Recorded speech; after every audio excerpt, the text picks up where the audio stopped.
ang inyong palakpak mga magkulang ng pahingin. Usahay, mayor gani ang palakpakan, pista, suke ang palakpak. Diba? Pero sa Ginoo, usahay, hinahinay rin yun. So, mantingin na. Okay, salamat sa Ginoo, kaya niya ka sa balay sa Ginoo. Kaya pagsimba, sumok ng Ginoo. Ngayon ang Biblia, nga sa ating pabahulay, muhatag at panahon sa Ginoo. Kunya ang adlaw pabahulay, mao ka ng pagsimba nato diha sa Dios. So sa ato pa, kada simba na atay obligasyon sa Ginoo. Dili ka kasimba sa Ginoo, ang atong obligasyon wala natin mahimo diha sa Ginoo. Kung mo na ipangayo sa Dios sa pagkamaayo sa Ginoo diha sa atong kinabuhi. Mangutang na po mga kaigsuunan, kinsa may pagsagad palay dili.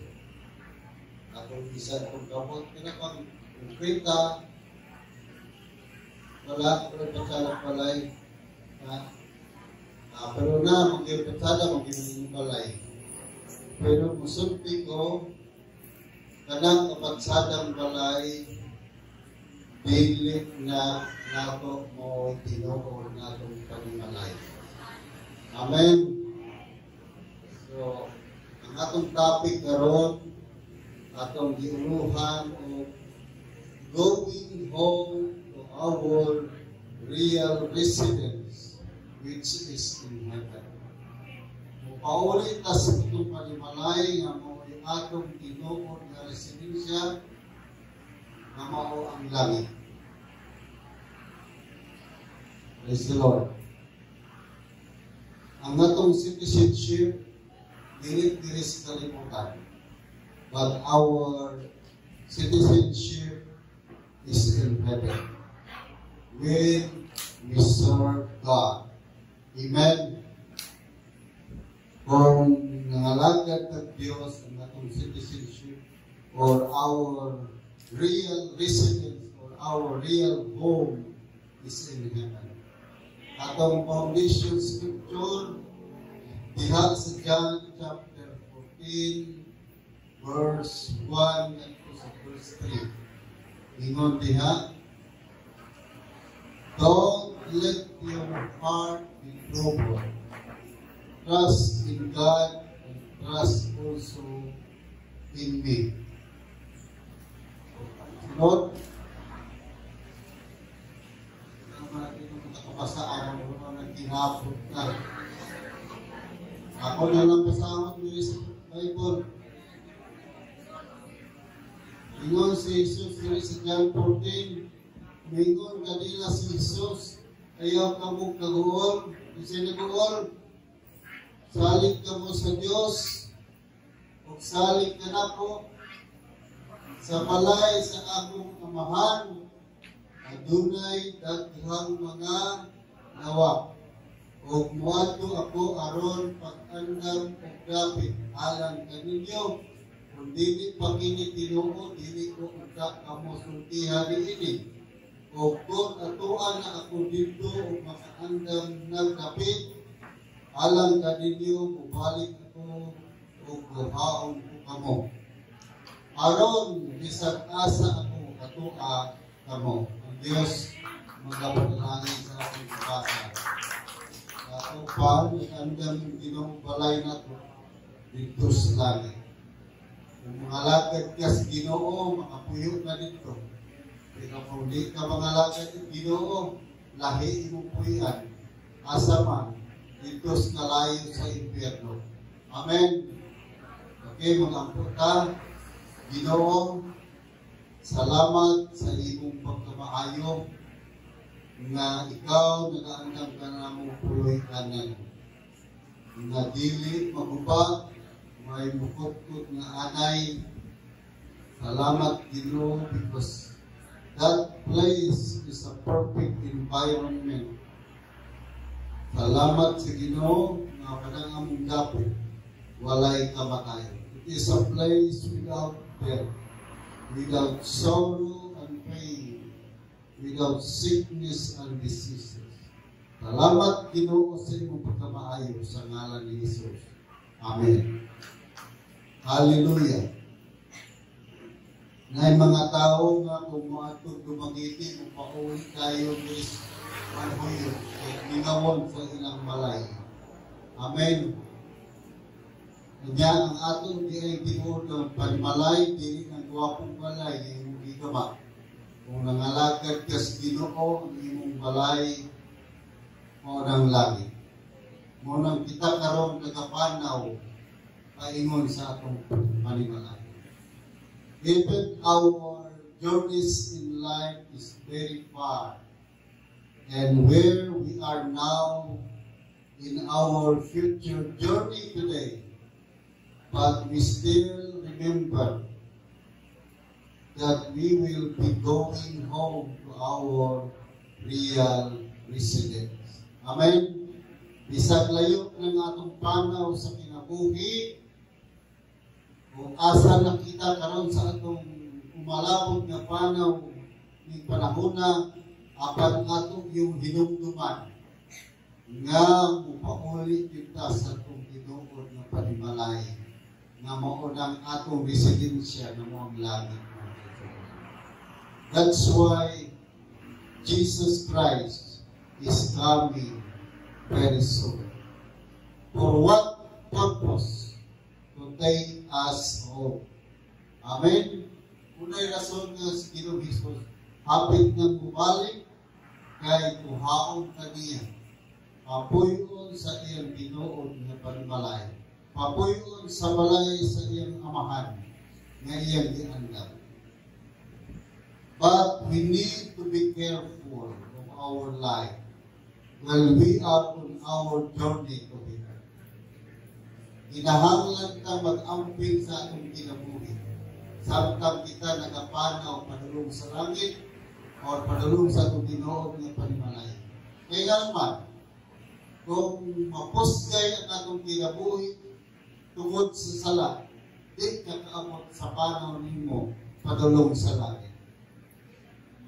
Di ka kahuman, kay mo tipas man ka, mo U-turn man ka, kay mo kalayo sa impyerno. That's why we need to be careful of our life when we are on our journey to heaven. Amen. Pag-amping tas kinabuhi, ang pila na to, ang kinabuhi Kristohan.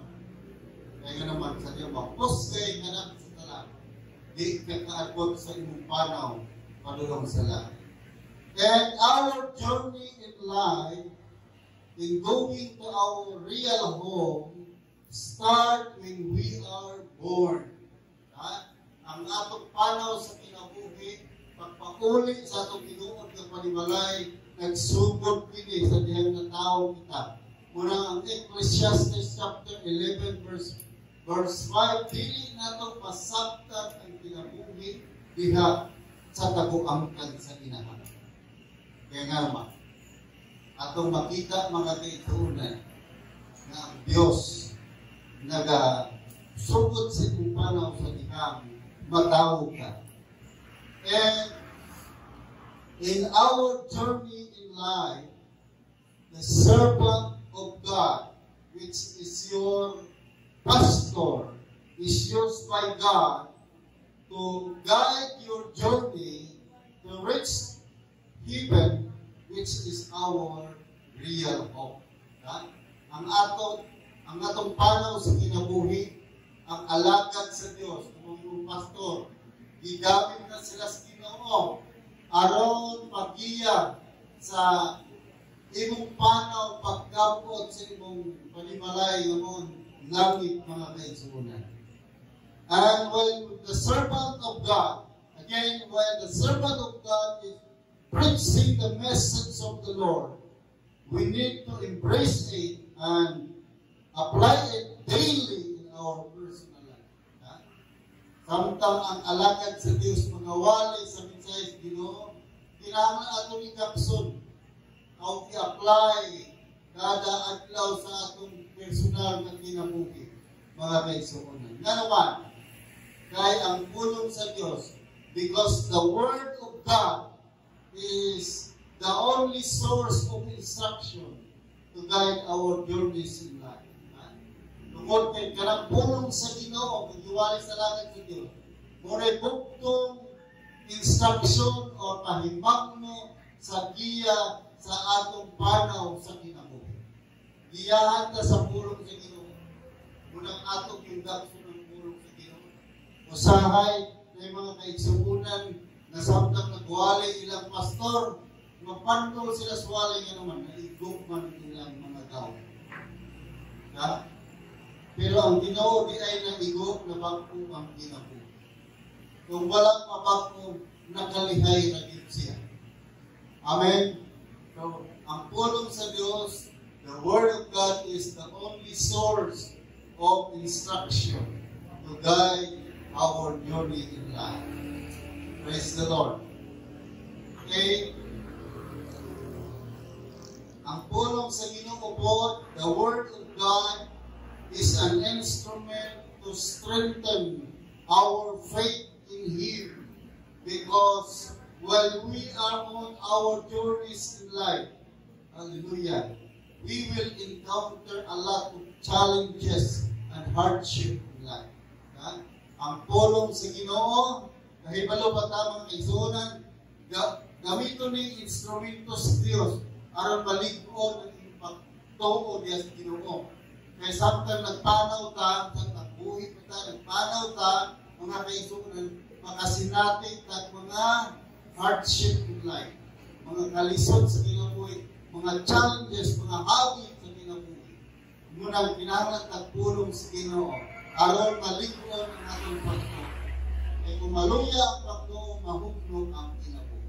Mawad-an ta paglaom. Maglisod ta pagpadayon sa kinabuhi. Maglisod ta sa pagpanaw sa atong kinabuhi. Padulong sa langit niluman nga luya man ang pagto. Ingon ang Biblia, kung maluya ka sa problema, luyahon ka ngayon. Ha? Sa atong pagkinahanglan tagpulong sa Ginoo nga kung mulikod ka na ito, aron dili ta mawad-an sa paglaom sa atong kinabuhi. Wala kinahanglan sa Ginoo. And when we are on our journeys in life, to going our real residence, we need to focus our life in God to avoid deception from the devil. Amen? While we are on our journey in going to our real home, we need to focus our life in God to avoid deception from the devil. Samtang na ganito na sa panaw na ito, nagbuhi pa ta, o nagkinabuhi pa ta, sa diyan nagkinabuhi kita, nagpadayon ang panaw sa kinabuhi, o niya kinahanglan i-focus na ito at kinabuhi, di ara Diyos Ginoo. Dili sa problema, kundi diha sa Ginoo. Na naman, aron ta makalikay sa limbong sa demonyo sa atong kinabuhi. Usahay, ang problema gamiton sa demonyo, aron limbungan ang imong kinabuhi. Mahugno ang atong pagpapit. Mawala ang atong pagpapit. Murang kinahanglan kayo mga kison, i-focus nato ang atong muna-muna sa Diyos. Lantawa ang kadako sa imong Diyos na mutapang kanimo sa imong problema.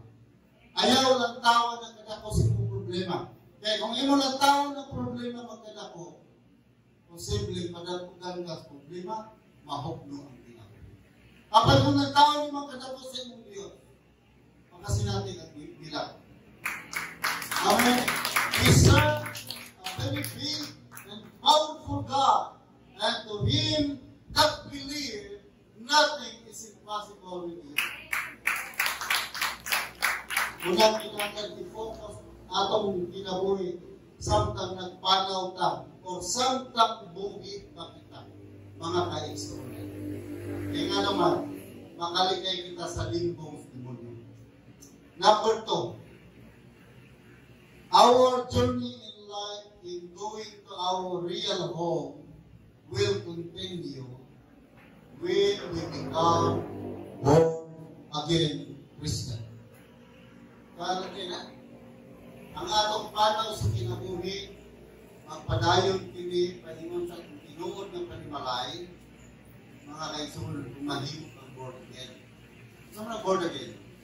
Dahil na po ng reliyon, Pastor Daily. John 3:3, sa India. John 3:3. Jesus replied. Dito ba? Ingon si Jesus, I tell you the truth. Kung diyan ko kamos na maturan, unless you are born again, you cannot see the kingdom of God. Like the translation, you cannot enter into the kingdom of heaven. Si isa ni nagsulti anak, sa Juan 3:3, si Jesus, di siya gawas kung mga tao pumupag-usap, dili mo makakita sa gingharian sa Diyos. Born again is not a religion. Sa Monday na. It is a personal encounter with the Lord Jesus Christ. It is not a religion. Amen?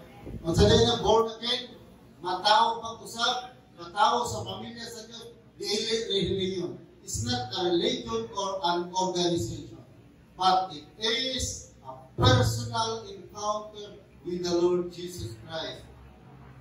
It is not a religion. Dato pa ka nagpunong born again, nahibalat nimo si Jesus personal sa imong kinabuhi. O sa lakod na pagkasulti, nahimamat o nailagay mo ang Ginoo sa imong personal na kinabuhi kung nag-iingong born again, na tao ka pag-usap sa pamilya sa Diyos. Then, kung imo na masinatay mga kaibigan, your life will change. Amen? Ang imong kinabuhi, mabago. That's the way to continue our journey in life and going our real home. Unay paagi, pagpadayon, atong panaw sa kinabuhi, dulong sa atong tinuod ng panimalay.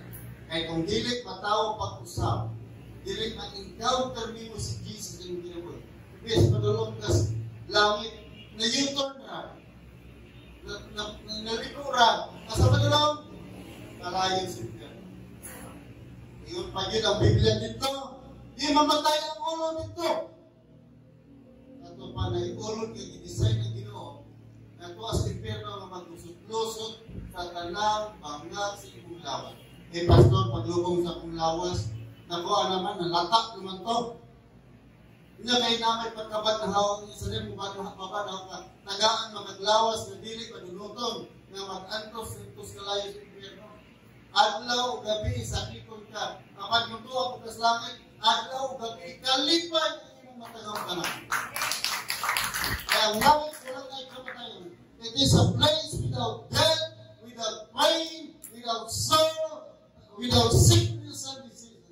It is a perfect environment. Walay maritis dito. Amen. Walay mo nilabag sa kinabuhi dito.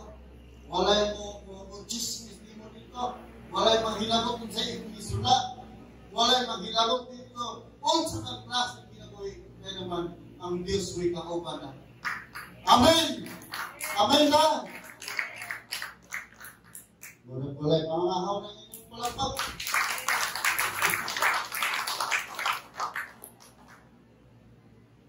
When you become born-again believer, first priority in your list of life is to serve God with all our whole life.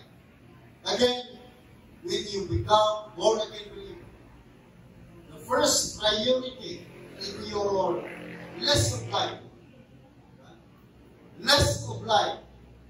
sadya mahimok kang born-again believer, mahimok kang na tao na pag-usap sa pamilya sa Diyos, na encounter na nimo si Jesus sa iyong pagtunan ng kinabuhi. Mahimok na kang magtotoo ni Kristo. Ang first priority, unang prioridad, sa listahan sa iyong kinabuhi. Na may listahan sa kinabuhi? Ha? Kung sa iyong buhaton? Ngayon ang uban, pag ilan na 20, ginahalan mamigit ako. O ang uban, pag ilan ng 20, ginahalan mahimot ako milyonaryo. Ang uban ngayon nga kung maabutan ko 20, makapatakot ako pagsarang balay. Muna i-list life nila. Pero sa mga born-again believer, itong mga tao na ka-encounter kay Jesus, nahibalag si Jesus sa personal na kinabuhi. Ngayon sila, ang unang list na sa kong kinabuhi, o yun, ang pagpangalagan sa Diyos. Kaya kung namin mga Ginoo, and all these things shall be added unto you. Kung unahon nino ang Ginoo, tanan mga butang yung ipangandoy, ginahandog, idugang na sa Diyos. Amen! Kung ngayon mga ipangandoy, makahuman ka sa eskwela, giunan ni mga Ginoo, idugang na sa Ginoo. Trabaho, idugang sa Ginoo. Asawa, bana, anak, idugang rin sa Ginoo. Kay sa ang nas Diyos sa matang tao na nangalagad sa Ginoo. Suma total, ano rin tanan, makapin na sa Ginoo. Amen. First priority din nato ang Diyos. Kung iunan mong Ginoo, dili pakako ng Diyos. Dili buto ng Diyos. Iyaran dugang kanan. Your life put into order. Amen? Ang imong kinabuhi, ibutang sa bakit. Sa dihang unahon dito ang Ginoo. Because apart from Him, we can do nothing. Kung wala ang Diyos, wala din tayo mahimo. Life without God is not life. Na naman, kalandrakas na kinabuhi. Na ba ang pinong na kinabuhi pagi? Malipay. Amen! Kung wala'y Diyos, kalandrakas. Mahardok ka, hilantang ka, mahardok ka. Ubuhon na gamit ka, mahardok ka, kay basit ng tubig. Pero kung nakas Ginoo, nangalagay kagampanan ng Diyos. Kung wala'y upusin, hinakan. To Him that believe. Nothing is impossible with Him. Amen. Amen. To God's people, serving the Lord is our first obligation to Him. Sa mga tao sa Diyos, sa tao sa Diyos, ang imong unang obligasyon, huwag yun ang pagtrabaho. Ano ba? Huwag ang pagnegosyo. Ano ba? Tao kas Ginoo ang imong obligasyon, mao ang pag-alagad sa Diyos. Kaya kung namita ang trabaho, idugang ras Ginoo. Amen ba? Amen. Namita ang bana, asawa, idugang ras Ginoo. Pagpalambot sa negosyo, idugang ras Ginoo. But to God's people, serving the Lord is our first obligation to Him. Una, mga kaisuunan. And when you serve God with all your heart, you are in His perimeter of His presence. Kung mangalagad ka sa Ginoo, sa tibok ni mo kasing-kasing, naakas niyang perimeter sa presensya sa nakasailalam siya ng perimeter sa presensya sa Ginoo. Then you will experience His, number one, protection. Kung nakas presensya sa Ginoo, makasinati ka o protection sa Ginoo. Kinsa may na ay parintis gawas na to. Kung wala, ngayon na tulit yung sa Manila, isa na yung mga parintis Manila. O sa laking lugar. Namo, kung naman mga parintis sa laking lugar, so ang members ng Panimalay, ang pangutana, kaya niyo mong proteksyon na? Ha? Dili? Apan kung nakas perimeter sa presensya sa Ginoo, ng alagang ng Diyos, kaya ng proteksyon na sa Ginoo. Amen. You will experience His protection, provision of God's blessing. Tagani, provision sa word of provision. At third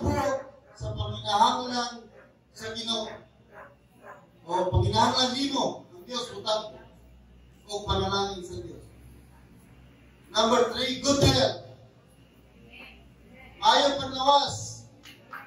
Kaya tindahan ang lagi pa may panlawas na rin. Ha? Minsan tindahan na maligyan, kung tuloy yung tapay, ano mamalitin may panlawas. Alam din na ito magalaga ng Ginoo. Mamalitin ito may panlawas. Wala. Kaya nga naman, good health comes from the Lord. Amen. Dili ka doktor ng may panlawas. Kaya kung di ka para sa doktor ng may panlawas, wala ang tayo mamatay sa ospital. Kaya ang good health, iyas.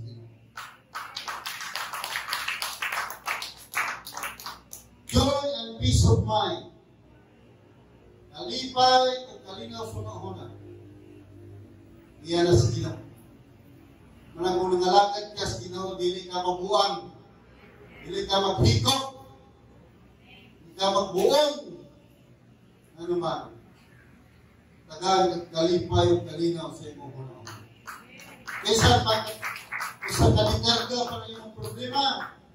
Naradipin kalinaw, kung na naman, kapanog ka, na ang Diyos ay mong ilagaran, utawag kung mong panalangin nila.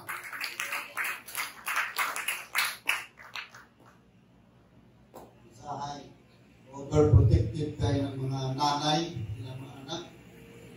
Diba? Yung mga nanay na proteksyonan yung bilay ng mga anak, pero nagkasakit. May mga nanay na wala, magputin po tayo sa mga anak, nilarang itong biya sa Ginoo, wala magkasakit. Iman bitaw, bisan pag-isip o manahalang, budubor na nag-stepdoy, atin kung mga katis prayer, likod na malaging kawan. Bisa galing yung sipon, ayaw mas ginawa ka naman. Kaya ang Diyos mo'y muhatag ng mga panawas. Kalinaw sa nahuna. Amen. Good health. And satisfactions in life. You will experience satisfactions in life. Natagbawan sa kinabuhi. Na yung mga tao na nagporta din natagbaw. Wala'y kalinaw. Kasi kami na kayo ng kinabuhi, wala kaya po natagbawan. Something missing in them. Ano naman? Kaya natagbawan sa kinabuhi ng Diyos. Amen. Doon malagad ka dito. When you serve God with all your heart, nakaka sa perimeter sa presensya. Number 3. To reach our real home, God is always with us when we are on our journeys in life. Pagpadayon, pagkapot sa tinuod at itong panimalay ng mong langit, ang Diyos ganun ay mag-uban na natin. Samtang nakatas panaw sa Ginoo. Panagtas Ginoo. Munang kanang mga tao na nalagad sa Ginoo, ikaw yung nila ang Ginoo sa ilang negosyo. Sa ilang trabaho, sa ilang paglabas panimalay, sa ilang mga buhi, yung nila ang Ginoo. Nga naman. Ay nasayod sila na sa panaw natin sa kinabuhi. Yung buyog na ito ang Ginoo. We are secure in Him. Amen. Amen ba? Hallelujah. Sigurado tayo niya. Na naman, maluloy po ng Diyos. And to continue our journeys in life, become enjoyable, seek it first that God is always with us through serving Him. Araw kalipanaw na ito ba? Kalibuhay pa ta. Kalibuhay pa ta. Nagpanaw pa ta. Madulong sa langit, di ba? Ay, buhay pa ta. Kaya siguraduho na ito na mahimong enjoyable ng panaw mo. Siguraduho na ito na buyog na ito ang Diyos sa atong kinabuhi, pinaagi sa atong pagpangalagad niya. Amen. Usahay, kinipainit, kasi mo napit kumamunta. Dili kasalanan. Hindi na yung si Madam Dorit pag muna pinidiri sa simay. Anak yung Nescafe kay na ay aroma. Usahay ka ng kape, snack, pagkaon sa salangan. pero usahay ang simba sa limangan. Tinuod ha? Kung naimbitaran tagparte, hindi na pwedeng maulahi, kaya kung maulahi tao, hindi nanakaw na sila, ang mga matas mga tao, mulang tao na, maulaw ta. So, kung bira, kita maulahi. Pero kung simba, mahalag na tayo maulahi. May na lang kung nang naulahi, kaysa wala dito ka simba. Amen.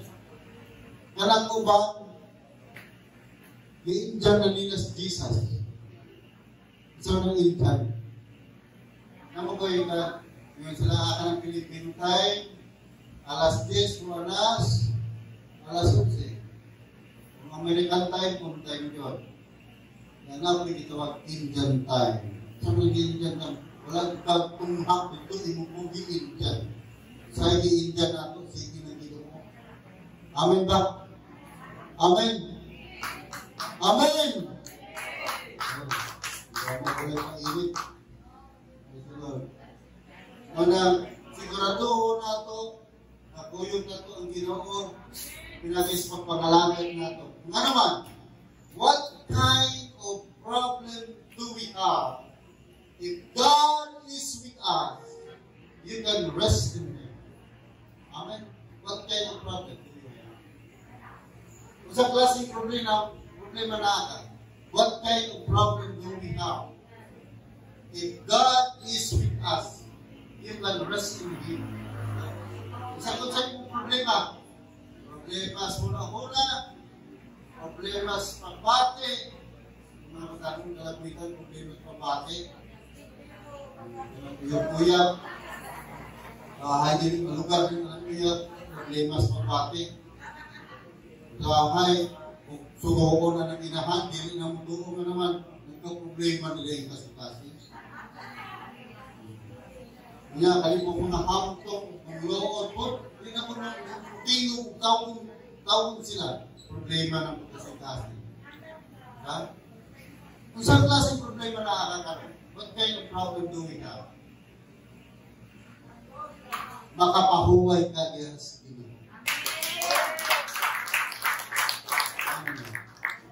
Ang Diyos, ang musulbat sa iyong problema, iyong ikaw. Ikaw, kung musulbat sa iyong problema, siguradong mag-wed ka, hindi mo makapusulbat. Ha? All solution to our problems is not come from man, but all comes from the Lord. Amen. Usahay ay mga istorya, nag-ilig na sila mo simba. Kaya ang nag-support nila, dili gusto ng simpat, laing relihiyon, yun sila. Pero ang tinugdan sa panalangin, dili na inyong panilig, dili Diyos. Mooy, hatag ng anak ng Diyos. Amen. Amen. Ginoo ko mo hatag. Unang kinahanglan mo saling katas Ginoo. Nagwalay ko ang funeral service niya itong nangaging gabi sa among classmate. Nakapon ang ba namin mga classmate, nalipay ko yung kawali ko nila. Ba namang mga classmate, mga tampok na, pinagpukay negosyo. Ba namang classmate, maestra na. Pero ako silang giingnan. Isa kung sa inyong maabot. Kung salit mo sa ito kanina, maabot na din mo sa punto na magka-problema din mo. Kaya naman, Diyos ang pinagbilang sa lang atong paralakan. Dili ng atong trabaho. Dili ng atong profesyon. Dili ng gikan. Apan, gikan sa Ginoo. Muna, kinahanglan na kita magpadayon ng magalakaw puyo ng Diyos. Continue to walk with God. Amen? Continue to walk with God. Kinahanglan ko yung Ginoo. Lord, sa akong trabaho, ko yung God ako, gulit mo. O ikaw ang gulit na akong tisan. Kaya kung ikaw man mo gulit, ay layon ka, kabulit ka. Nang Ginoo, may pagulitan mo. Lord, sa akong trabaho, guniti ko. Sa akong trabaho ko, Ginoo, liko ng akong lawas. Amen. Lord, sa akong negosyo, guniti ko. Ginoo, nga naman, ikaw ang pausok sa akong negosyo. Ano na din natong iguyog ang Diyos? Continue to walk with God. Amen. Kunya, alagarin ang Ginoo. Serve God without complaining. Ayaw pagulbol. Ayaw pangutanas Ginoo. Anong pasibahon ka sa Ginoo? Alagarin mo din ang Diyos. Then God will do the rest. Amen? Because God put your life into order. Ginoo na rin Ginoo. All you have to do is to obey what God commanded to us in Matthew 6:33. Ang ato rin yung buhaton, mga kaisuunan, tumanon nato sa isugo sa Ginoo diri kanato sa Matthew 6:33. So sa may English, Matthew 6:33. Seek the kingdom of God above all else. Because tanan, and live righteously, and He will give you everything you need. He will give you everything you need. Kung nag-ius Ginoo, mahangay natin buhaton, all you have to do is to obey what God commanded to us in Matthew 6:33. Original. Hindi mo nang buhaton, mga kaisinan, sa Diyos, He will give you everything you need. Kung sa may pagkipakinangan doon, kaya nang ihatag sa Diyos. Amen? Kaya nang ihatag sa Diyos. Kaya walay imposible niya sa Ginoo. Walay malisod niya sa Ginoo. Diyan kung usalan ka sa Ginoo, manghita mo. According to your faith, it shall be done unto you. That's why the just shall live by faith. Because we cannot receive any blessings from God without faith. Kakaluwat, makay madawag daw. Kung hindi tama, pinuwi sa pagto. Manindog tama nga kayo sunan. Ginoo salamat. Kaya mong pagkamakara. Allow them, Lord God, to experience the open heaven in their personal life, Lord. Lord God, you said in your word that whatsoever we bind on earth shall be bound in heaven, and whatsoever we loose on earth shall be loosed in heaven. Lord, as your servant, I declare blessing over their lives right now. Blessing upon blessing, protection, peace of mind, joy in their heart, satisfaction in their lives, Lord. Tugutin ang masinati nila. Salamat na mahal sa iyong pagkamahal. Continue to bless their life, Lord. Pahilo na ang ilang ugma, bisan matanong pa sila. Panalangini ang ilang mga pangandoy. Sabi na sa mga kaanakan mo, nag-iingatan. Salamat o Diyos sa ngalan ni Jesus. Amen.